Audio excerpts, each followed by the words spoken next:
The rights of a human. The house had a deserted look. No one would guess a runaway slave was hiding inside, Laura reflected, as the sheriff dropped them off at the end of the drive. As soon as they had closed the door behind them, Bert called out, "Martin, we're back. It's Bert and Laura." There was no answer. At once the thought flashed through Laura's mind, "He's gone. The slave catchers came while we were away and found him." Bert took the stairs two at a time, shouting, "Martin, you hear me?" Laura lifted her long skirts and hurried after him.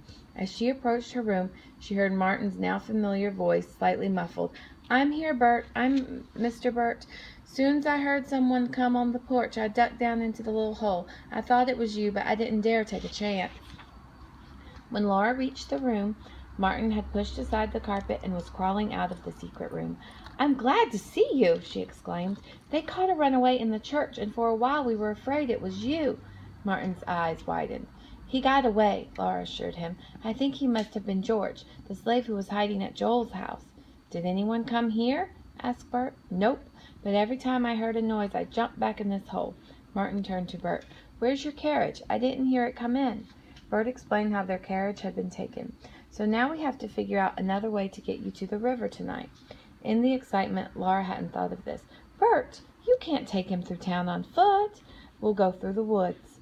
Laura said firmly, "You'd never be able to find your way at night. You'll just have to wait till Pa gets home." Bert set his jaw stubbornly. "Don't try to tell me what I can do. A boat's coming to pick Martin up at midnight, and I'm going to have him there to meet it. If we don't get there tonight, the plans have been made all over again. How long do you think we can keep him hidden? Uncle Daniel will be here by morning." Laura recognized her mistake. It was no use telling Bert what to do. "All right," she said. "You figure it out." "Where are you going to take me?" Martin asked nervously. Laura said, "You tell him about Tryon's Folly, Bert. I'm going to get down and get some supper for us." By 6:30 supper was finished and the dishes were washed. The evening stretched ahead endlessly. Laura accompanied Bert when he went out to feed the chickens. She stared anxiously at the sky, hoping to find clouds that would provide an early cover of darkness. But the entire sky was clear. The quarter moon looked ready and able to light up the land for hours. Bert noticed his sister looking at the sky. "Don't get your hopes up," he said. "The moon doesn't set until 10:30 tonight. I looked in the almanac to be sure. I don't dare take Martin out until after it goes down. Even if it isn't a full moon, it gives more light than I want tonight." All three gathered in Laura's room to be near Martin's hiding place. Bert closed the inside shutters so any watchful eyes would be unable to see three figures walking about where there should have only been two. Martin seated himself on the floor beside the lamp table to read a well-worn paper Bert had given him. Laura noticed the masthead, Frederick Douglass's paper. "What's that?" she asked. "It's an abolitionist paper," Bert answered. "You know, against slavery. It used to be called the North Star, because slaves followed the North Star to freedom. It's put out by a man who used to be a slave, Frederick Douglass." Laura stared at him. "You mean the editor is a black man?" Bert smiled. "He is, and what's more, I've seen him." Martin looked up with an awed expression. "You've seen Mr. Douglass?" "I stood as close to him as I am to you right now. He came to Lockport to give a talk. He's handsome, big, with a head of hair like a lion." Laura was stunned. In the South, even the suggestion that a black man could write and run a newspaper would be unthinkable. "Let me see that for a second, Martin." Bert held out his hand for the paper. He studied it until he found what he wanted. "Here it is. Pa showed this to me. He says that in a few words this tells the whole story of what he believes in. Listen," Bert read aloud. "I know of no rights of race superior to the rights of humanity." "Did Frederick Douglass write that?" Laura asked. Bert nodded. Laura thought for a moment. "It's true, isn't it?" she exclaimed. "A person should have the rights of a human being, no matter what color he is. That's the meaning, isn't it?" "I think so," said Bert. "Or maybe that being white doesn't give us the right to take away a black person's human rights. Only what are the rights of a human being?" Laura asked thoughtfully. "To be free," said Martin. "And to be treated with respect," Laura added. Bert suggested life, liberty, and the pursuit of happiness, as the Declaration of Independence says. "Have I been asleep for 4 years?" Laura wondered. She asked herself why she hadn't thought about such things before.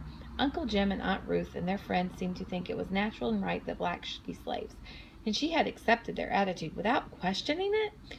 The clock on the stairs boomed 7 times, more than 3 hours before Bert and Martin could leave. "Maybe you two should get some rest," Laura suggested. "I'll stay on watch." I couldn't sleep, said Bert. How about you, Martin? I won't sleep again till I'm across the river. He grinned. I'll sleep in the promised land. Bert paced back and forth. I'll be glad when you're there. He went to the front window, lifted a slat in one of the shutters, and peered out. I wonder if Joe will be able to get away. He thought that he could come. He wouldn't have sent that note. Laura snapped. Stop pacing around. Can't you find something to do? Bert stared at her. What's the matter? You don't have anything to worry about. I'm the one who has to get Martin to the river. A mischievous gleam came into his eyes, and he bolted from the room. When he came back, he had a book in his hand. Martin and I can keep busy. We'll take turns reading out loud. Martin looked pleased. I like that. Bert sat down on the floor near Martin and opened the book. Uncle Tom's Cabin, he read, by Harriet Beecher Stowe. Laura felt angry and hurt. She had changed many of her ideas that day, but she still wasn't ready to accept Uncle Tom's Cabin. Uncle Jim said it was a pack of lies. I told you I didn't want to see that book, she exclaimed. Don't look then. Bert held the book higher to catch the light on the page. Martin was lying on his back, a rapt expression on his face. I always did want to read Uncle Tom's Cabin. Laura went into the hall. She'd go down to the kitchen and sit. She could find something to read, too. Behind her, Bert's voice went on with the reading. She looked back at the room where the lamp spread a pool of light on the carpet. It was in a marked contrast to the dark hall. There was companionship, at least, in that room. She sighed and went back. Taking up her sewing, she sat down in her rocker. Bert said teasingly, Thought you were going to leave us. Laura wrinkled her nose at him. I might as well hear the foolish thing. When Bert tired of reading, Martin took over. Despite herself, Laura became so lost in the story that she forgot to move her needle. Can it be true? Slaves are treated like that? She asked herself. Then she remembered Martin's scars and things she hadn't paid attention to when she was living with her aunt and uncle. Frightened black faces, hurried whispers. Now Martin had reached the part where Uncle Tom was sold down south. That almost happened to my pappy, he exclaimed. Master was going to sell him, and we'd never see him again. Only my pappy isn't like Uncle Tom.